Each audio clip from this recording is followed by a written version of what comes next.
Kun urakka on saatu onnistuneesti käyntiin, on seuraavana vaiheessa työmaan valvonta.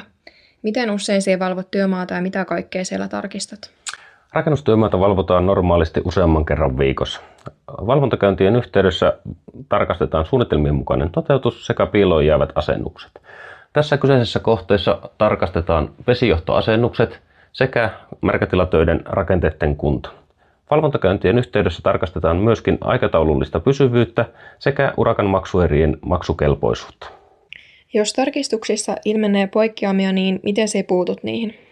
Mikäli valvontakäynnin aikana havaitaan suunnitelmista poikkeava tai korjattava kohta, laaditaan siitä valvontapöytäkirja, joka toimitetaan tilaajan ja urakoitsijan edustajille. Käytössämme on aina mobiilidokumentointiohjelmisto, joka helpottaa hankkeen reaaliaikaista tiedonkulkua kaikkien osapuolten kesken. No entä sitten miten varmistetaan projektin tiedonkulku? Hankkeen osapuolilla on pääsy hankkeen aikana laadittuihin dokumentteihin. Sen lisäksi hankkeessa pidetään 3-4 viikon välein työmaakokouksia, jotka ovat projektin seurantapalavereja. Työmaakokouksissa on paikalla tilaajan edustaja, urakoitsijat, valvojat sekä kohteen suunnittelijat.